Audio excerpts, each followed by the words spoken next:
Livre des Proverbes, chapitre 21.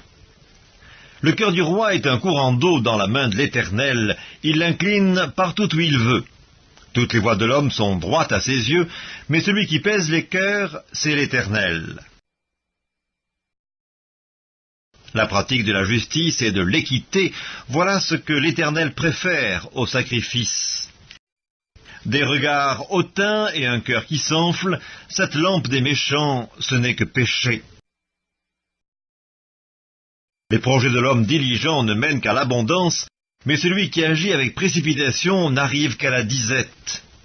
Des trésors acquis par une langue mensongère sont une vanité fugitive et l'avant-coureur de la mort.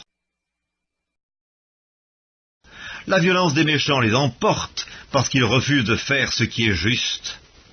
Le coupable suit des voies détournées, mais l'innocent agit avec droiture.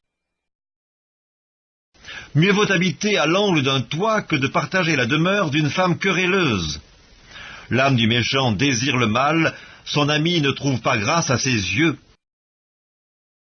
Quand on châtie le moqueur, le sot devient sage, et quand on instruit le sage, il accueille la science.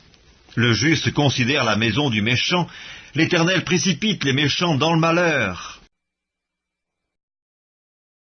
Celui qui ferme son oreille au cri du pauvre criera lui-même et n'aura point de réponse. Un don fait en secret apaise la colère, et un présent fait en cachette calme une fureur violente. C'est une joie pour le juste de pratiquer la justice, mais la ruine est pour ceux qui font le mal. L'homme qui s'écarte du chemin de la sagesse reposera dans l'assemblée des morts. Celui qui aime la joie reste dans l'indigence, celui qui aime le vin et l'huile ne s'enrichit pas. Le méchant sert de rançon pour le juste, et le perfide pour les hommes droits. Mieux vaut habiter dans une terre déserte qu'avec une femme querelleuse et irritable. De précieux trésors et de l'huile sont dans la demeure du sage, mais l'homme insensé les engloutit. Celui qui poursuit la justice et la bonté trouve la vie, la justice et la gloire. Le sage monte dans la ville des héros et il abat la force qui lui donnait de l'assurance. Celui qui veille sur sa bouche et sur sa langue préserve son âme des angoisses. L'orgueilleux, le hautain, s'appelle un moqueur, il agit avec la fureur de l'arrogance.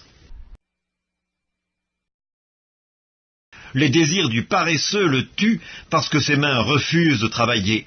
Tout le jour il éprouve des désirs, mais le juste donne sans parcimonie. Le sacrifice des méchants est quelque chose d'abominable, combien plus quand il l'offre avec des pensées criminelles. Le témoin menteur périra, mais l'homme qui écoute parlera toujours.